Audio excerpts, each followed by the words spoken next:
All right, so we have got basically a little figure all created here and ready for us to go in and sculpt some cool stuff. Now there's some problem areas that just we need to be aware of, things like fingers and toes where the geometry or, we're gonna have to work those areas. But because of the complexity of those, we're going to kind of hold off on them for a while. We're going to ignore those for a moment. And we're going to focus on just getting in and sculpting some of the primary areas. Now, I'm going to use hotkeys from now on, and I haven't used hotkeys yet. So let me show you how to set hotkeys up yourself so that you get kind of a sense of it. But for example, if I come in and I press the number 4, I get my clay brush. And if I hit 5, I get my rake brush. This is my new rake brush.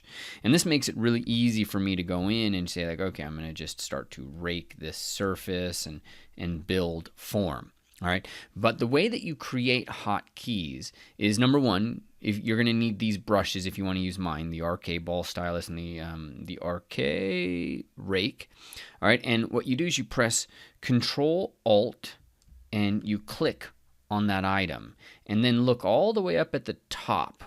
Notice it says hotkey operation canceled. Okay. You can also go into the brush pop up over here, the brush menu, sorry, and I can say Control Alt click, and then I immediately press the key I want this assigned to. So if I move my cursor around too much, it cancels it. But if I hold it in place, I say Control Alt click, and I'm just going to assign it to 5. Okay, it says, hey, it's already assigned, but whatever, now it's assigned. I could assign this to 9. Assign it to 9. Oops. It has an auto save in there, and so it did its own thing there for a moment. So I'm going to Alt click, Control Alt click, then I'm going to press 9, and you can't really see it, but up at the top it says custom hotkey assigned successfully. Then you go into Preference, Hotkeys, and you press Store. Not Save, because Save is going to load it out as a file that you have to load in. If you hit Store, then it's going to store that as a startup file. All right, and that's what I do with all these items. So I'm going to go back and forth and work quite quickly.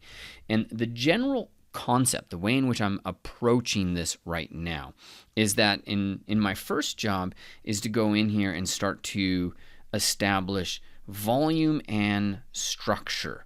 Not details, but volume and structure. So you can see right in this area, I'm looking at creating a bit of the roundness of the deltoid and how the deltoid shape is something that's over the top of a bicep. And ultimately, at the end of the day, because these forms are already intact, I'm going to go ahead and undo all of that. These forms are largely already intact, the volume of them. I don't want to do too much sculpting. You got to kind of keep that in mind. I'm pressing Alt as I build that up. You don't want to do too much sculpting. You want to do just enough. And in this particular case with this guy, probably the biggest thing I need to really add in here is the pectoralis. So I'm going to come in to the side and I'm just going to add in this little chunk, this little mass right there. I'm not going to necessarily pull it down and start to create some flat pectoralis. It's not a bad idea, but that's not the focus that I've got right now. The first thing I'm trying to do is create this kind of bridge between them. This is just a little trick that makes my life easier in the long haul. Okay, and then I'll just blend that into this top. All right, there you go. Kind of comfortable with that. I'm not entirely comfortable with where those shoulders are, though. That's something I'm not entirely comfortable with. And, given this, let me show you this. Given how far out those shoulders are in this gap and how wide this already is, it's making me a little bit hesitant. So let's check proportions here and say, okay, one head, and then we're going to come out at the center, and there you go. That's my problem right there. So that's one head unit from there to there. And normally in most characters, the clavicle is going to end right there, and the shoulder will come out about like that. Just a little bit past that one head, especially if they're really built up. And I kind of want a 6-head character, so I actually don't want those to extend so far out. So I'm going to switch over to the Move brush. Again, I have it set on a hotkey. I'm going to use the back view to kind of pull that in. And as I pull that in, I'm going to have some problems. So I'm going to be a little bit careful. And it's going to screw up a couple of different things. But now I'm feeling better about that, but worse about the arm. You know, these are all the things where if you are aware of this early on, it's good to put this in the structure. And make sure that you're setting the structure in the right way early on, because otherwise the sculpting goes to hell in a handbasket. So let's go back to this stage before we even did any of this Dynamesh. You may not be able to, in which case you got to use the move brush. But hopefully you're saving these files with undo history, and that's going to allow you to kind of go back to fix them. So I'm gonna hit cancel on that and say, okay, yeah, this I can work with. All right, so I'm going to press Control-Shift. Yes, I have to delete all that extra stuff I did. Mask this, and then now I'll use this little gizmo, and I'm just going to move that in like that. Cool. Control-click to invert, go to Draw to use the Move brush, and move those forms in. Okay, now I will check the measurement. Yeah, that's going to work for me. I'm going to drop it down to give him a little bit more weight, so to speak. And I'm going to pull the shoulders up a little bit. There you go. And while we're at it, why don't we start doing some global modifications to this guy? It's things that kind of go outside the scope of anatomy, and they're just like, this is just this cool shape that I kind of want for this guy. Okay, I'm going to pull those knees in, because as somebody gets larger, the forms here start to buckle in from the weight.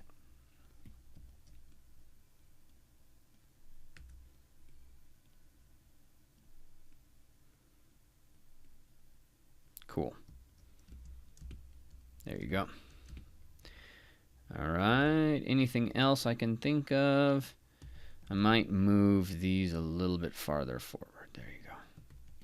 Now that's a good start for me. I understand if this was like this introduced a problem, but one of the things that it's kind of a hidden goal of mine is I want to make sure that we are encountering all these issues that you have in life, in ZBrush, not life, and figuring out ways to work around them.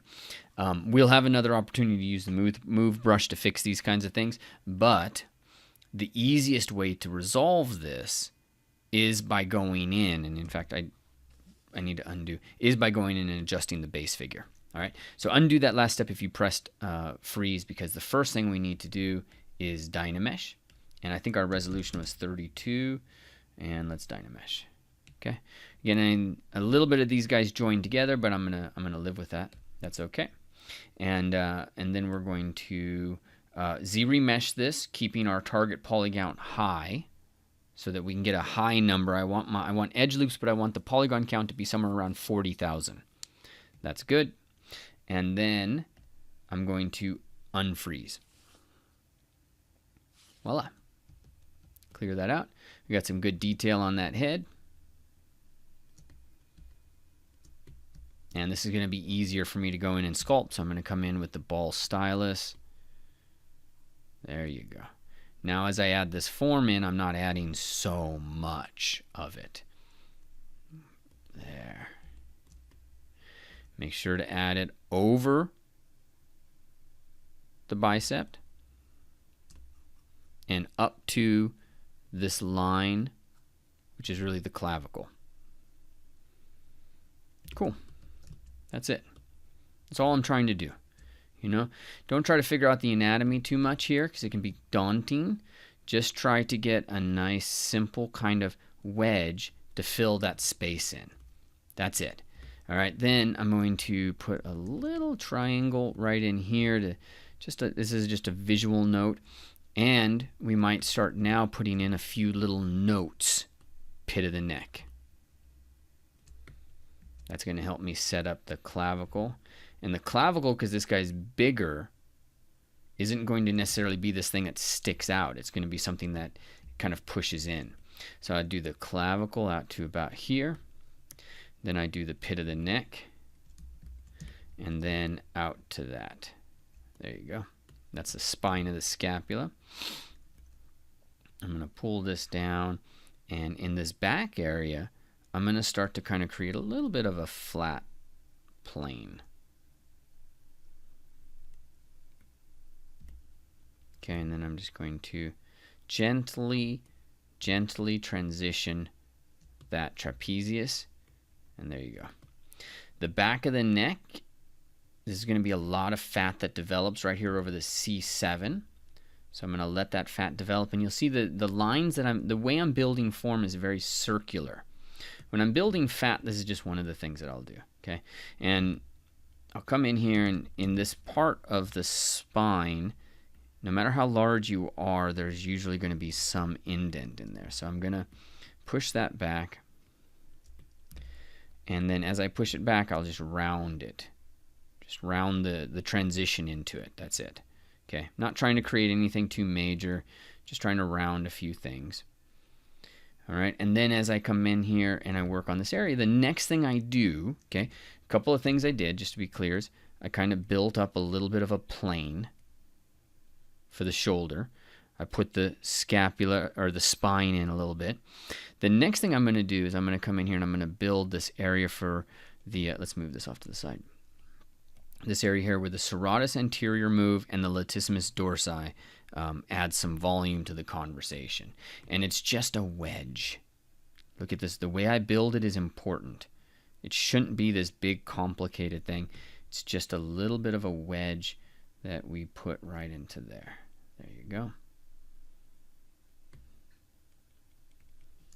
And that's it. Pull it all the way through. You can just do a little bit of this work. And you can see one of the things I'm doing is just rounding form. Let's do it this way. I'm rounding form into that. Okay. As you get better and you understand more about the anatomy and all these things, then you just become more confident in how to do this and where to do this. Okay.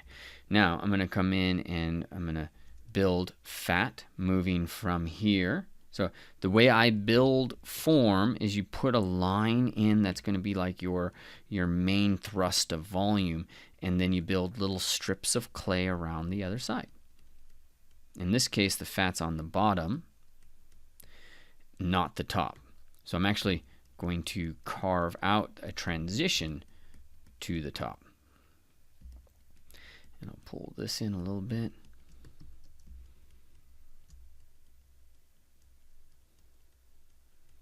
Get a little bit of fat in there.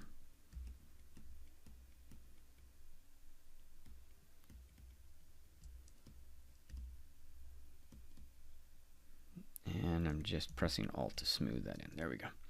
All right, let's see. That's pretty good. Now there's a couple of forms that we need to contemplate. There's a couple more things that we got to contemplate here. And this isn't really meant as an anatomy class. That really is outside the scope of this, number one. It's outside the scope of a lot of things because it takes time, all right? I just want to get some cool shapes in here and see if you can have some fun kind of doing this as well. So I'm really just going to add basic form in here. Okay, and I'm trying to set up fat from the fat pads in the waist area. Then I'm going to set up the abdomen and then the rib cage moving into the pectoralis, and then set up the legs a little bit. I'm just trying to get a little bit of form there. And so, in terms of the abdomen, you know, the big element that we're trying to establish there is this separation between the chest area, which we can treat as just one simple form, and then the belly coming out from that.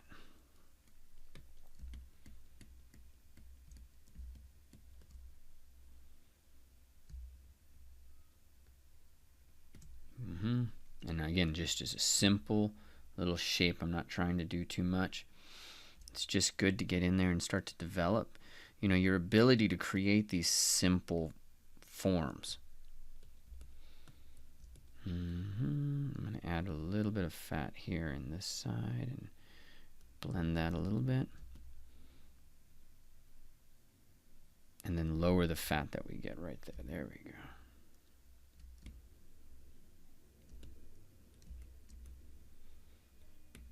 Keep these things nice and round, like that.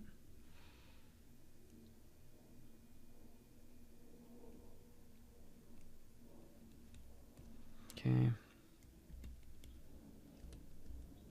And then this will kind of merge out here a little bit. It creates a nice little plateau. There you go.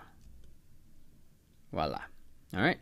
Now we can go in and get a little bit of this guy's butt. And then as somebody gains more weight, of course, the butt, the muscles of it obviously disappear quite dramatically. And you get a little bits of fat, and it'll leave you with this little, with a different kind of shape. It's just fun things to kind of explore.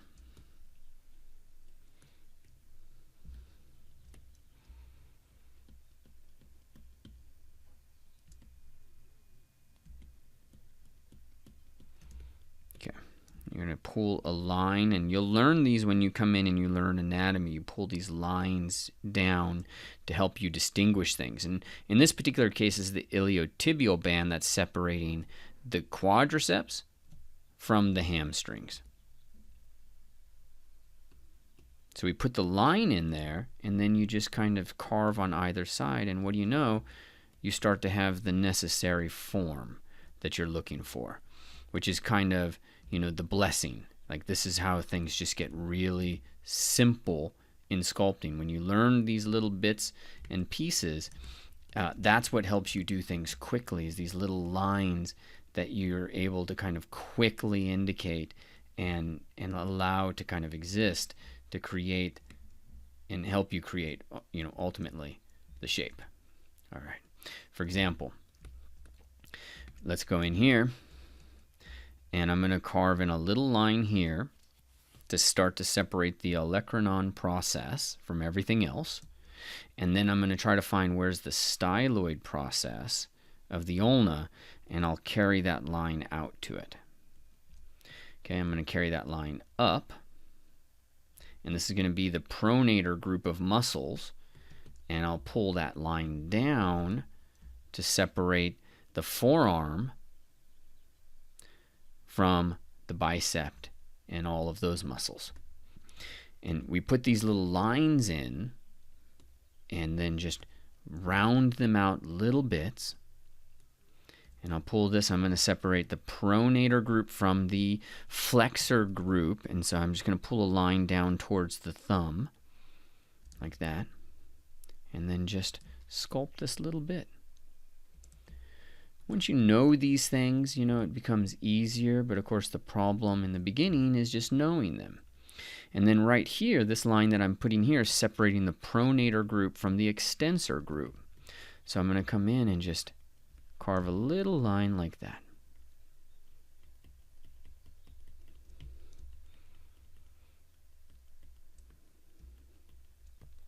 There you go. Okay, pull that back like that. There you go. Voila.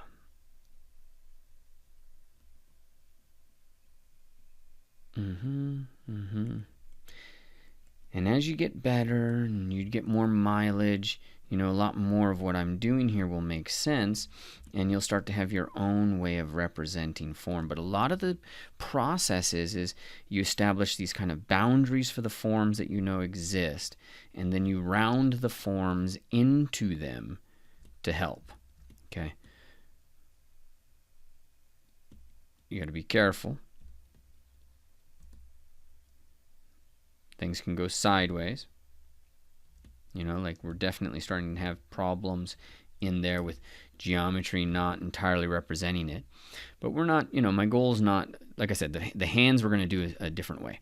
Now, because this is a bit of a guy that's got a little bit more fat and muscle and all that stuff in him, I'm going to start to round things, trying not to pay too much attention to hard lines, allowing things to kind of round out a little bit. There you go.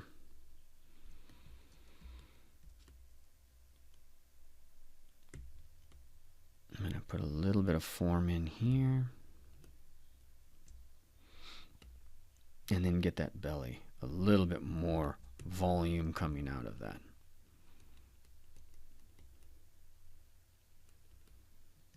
Cool. All right, now a couple of things. I'm going to use the move brush. I'm going to pull that thumb down a little bit. And I do not like that forearm, so I'm going to move that so it's a little straighter. There you go. That's going to help me when it comes to all of this stuff that's getting a little weak. The shapes are getting weak, the form's getting weak, and when that happens, I'll start to feel it on a subconscious level, and it'll really affect my feelings towards the work.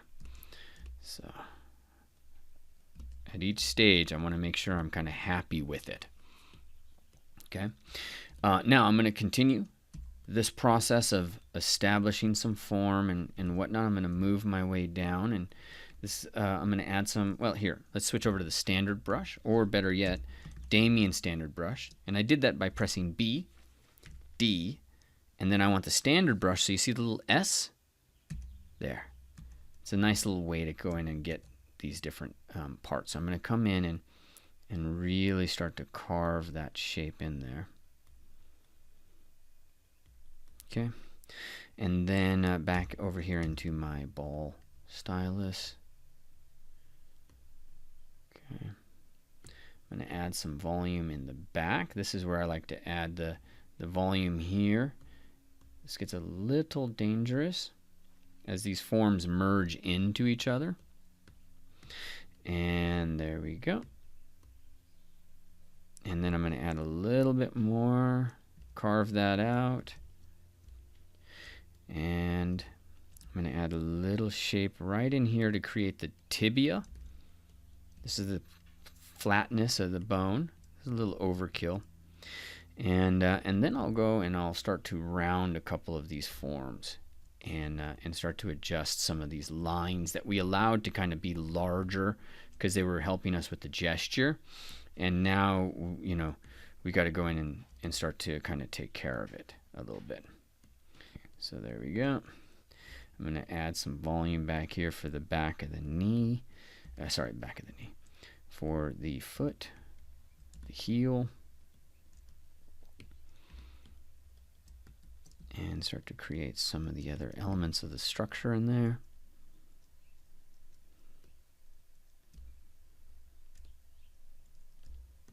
And again, this is all tough if you don't really understand the anatomy. So don't be too hard on yourself. Just go in there and have some fun creating a couple of things kind of here and there. There's a lot. This is just establishing a base mesh for us to work with. And we've got a lot more to do, you know, and adding clothing and different things like that to really help this stuff kind of all come together. But you can see, you know, when you have a grasp of these elements, you can pull things together relatively quickly that start to have their own life. And that's my goal, is to show you when you have that sense of form, what you can start to do. And I'm going to move those legs a little bit further forward. There we go. Cool. Have fun.